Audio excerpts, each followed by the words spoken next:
안녕하세요, 헤이월드입니다. 지금 시간에는 조기 폐차 왜 거기다 해서 100만원 손해봐 라는 제목으로 여러분들한테 좀 모르는 사실을 좀 가르쳐 드리고 싶어요. 이거 역시도 그 어떤 유튜버도 절대 얘기를 안 해요.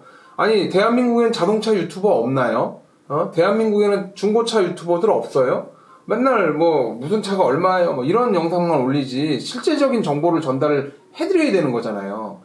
여러분, 조기 폐차 혹시 하신 분들이나 아니면 앞으로 하실 분들 이거 저한테 정말 잘 들으셔야 돼요. 여러분들 최소 미니멈 50만원에서 100만원을 벌 수 있는 노하우를 지금 가르쳐 드리는데, 조기 폐차는 일반적으로 폐차장에다 하는 게 아닙니다. 조기 폐차는 수출업체를 통해서 하셔야 되는 게 맞아요. 물론 조기 폐차를 수출업체를 통해서 하면 당연히 환경협회나 환경부에서 뭐라고 태클을 걸 겁니다. 수출업체 능력이 안 돼요. 수출도 말소가 되기 때문에 국토부랑 얘기를 해보면, 그래, 니네도 뭐 수출 말소를 통해서 조기 폐차를 해봐 라고 얘기를 하는데, 저희 힘이 없어서 아직 못하고 있어요. 못하고 있기 때문에 어쩔 수 없이 폐차장 통해서 진행을 하긴 합니다. 하지만 제가 드리고 싶은 얘기는, 조기 폐차 해보신 분들, 여러분들 정부 지원금 말고 또 받는 금액이 뭐냐면, 그거는 고철비를 받아요. 일반적으로 뭐 승용차 같은 경우도 뭐 승용 뭐 디젤은 안 돼, 디젤 승용이겠네. 디젤 승용이거나 뭐 SUV들 보면 뭐 50만원, 70만원, 60만원 이 정도 받습니다. 이건 말 그대로 고철비예요. 고철비고요. 요 고철비는 차량 상태랑 상관없이 무조건 나옵니다. 그냥 순수하게 고철이니까요. 누르고 부시고 하는 그런 고철비예요. 그러면 왜 수출업체에다가 이걸 보내야 되냐라고 여러분들 물어보실 거예요. 여러분들이 타고 다니시는 차 중에 차량 상태가 생각보다 괜찮은 차들이 많습니다. 다만 이제 뭐 미세먼지가 어쩌니 저쩌니 뭐 그 얘기랑, 조기 폐차 한다라고 이렇게 조기 폐차하면 뭐 돈을 좀 많이 뭐 150만원, 160만원 이렇게 준다고 하니까 고철비랑 둘이 합하면 어쨌든 한 200이 넘거든요. 매매상에서는 이거 금액 안 쳐줘요. 15년 정도 된 차를 매매상에서 얼마를 쳐줘요? 뭐 200만원, 300만원 쳐준다고요? 절대 불가능합니다. 그러면 어떻게 해야 되냐? 결국은 조기 폐차할 수밖에 없어요. 왜? 정부에서 지원금 주니까. 그러면 차를 어떻게 팔아야 되냐?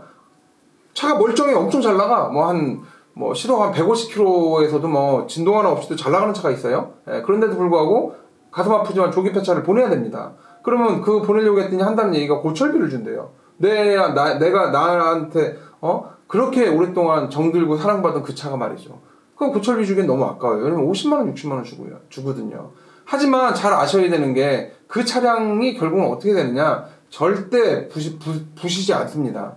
폐차장으로 들어가는 차량들 중에 40%는 전부 다 다시 수출로 넘어온다고 보시면 돼요. 그럼 그 차를 어디다 팔아야 되냐? 수출업체에 파세요. 인천에 가면 수출업체 엄청 많습니다. 굳이 헤이월드한테 안 팔아도 상관없어요. 수출업체들한테 팔게 되면, 어차피 수출업체는 폐차장 가서 차를 사와야 되는데 고객들한테 사게 되면 돈을 더 줄 수가 있어요. 더 줄 수가 있고, 물론 이제 폐차장이 먹는 중간 마진이 없어지기는 하는데, 어쨌든 고객들은 굉장히 높은 가격에 자기가 아끼고 타던 차들이 이제 다이렉트로 직거래 방식으로 해외로 나간다고 보시면 돼요. 그렇게 되면 고객한테도 이득이고요. 수출업체한테도 이득이에요. 여러분들, 오늘 하고자 하는 영상 중에 가장 중요한 얘기는, 조기 폐차할 때 그 차량은 반드시 수출업체에 보내야 된다라는 겁니다. 그래야 여러분들이 돈을 좀 벌 수가 있어요. 그렇지 않고 쌩쌩한 차들 완전히 그냥 거의 폐차 개념으로 다 보내버리는데, 그렇게 하면 여러분들이 손해라는 얘기고, 또 두 번째는 뭐냐면, 딱 차가 봤는데 이건 차가 너무 아니야, 이건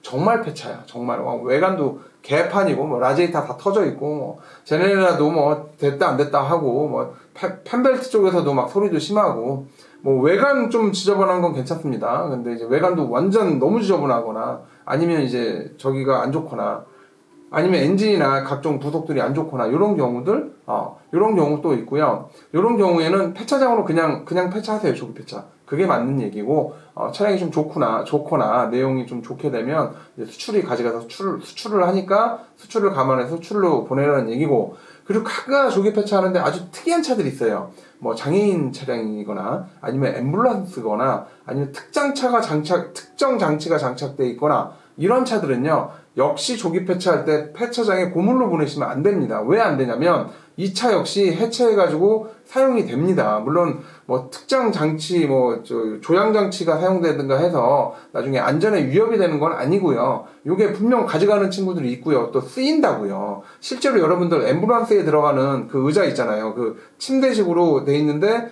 딱 접으면 이렇게 휠체어식으로 되는 의자 있어요. 그 의자 엄청 비싸요. 그 의자가 그 의자 얼마더라? 되게 비싸요. 뭐 400만 원인가 500만 원인가 될 정도로 굉장히 비쌉니다. 그래서 중고 자체도 거래가 되기 때문에 고객분들이, 소비자들이 이런 걸 알리는 뭐 전무합니다. 전무하지만 조금만 신경을 쓰고 귀를 기울이게 되면 최소 50만 원에서 많게는 100만 원, 200만 원, 300만 원까지도 여러분들이 이득을 볼 수 있는 그런 창구가 있다라는 거예요. 요즘은 정보가 많이 깔려있기 때문에 여러분들이 이런 거 배우셔야 되고요. 이런 거를 얘기를 해주는 자동차 관련 유튜버가 없다라는 거에 저는 정말 이상해요. 이상하고 궁금하고, 모르는 걸까? 아니면 아는데 입을 이렇게 다물고 있는 걸까? 라는 생각이 좀 들기도 합니다. 그리고 조기 폐차에 대한 부분들, 조기 폐차가 안 되는 지역도 있습니다. 안 되는 지역도 있고요. 그리고 조기 폐차는 조기 폐차 제도에 나름대로 응용할 수 있는 것들도 좀 돼요. 그렇다 보니까 조기 폐차가 지금 안 된다라고 해서 고민하지 마시고요. 이런 것들 역시도 수출업체들이랑 상담을 하게 되면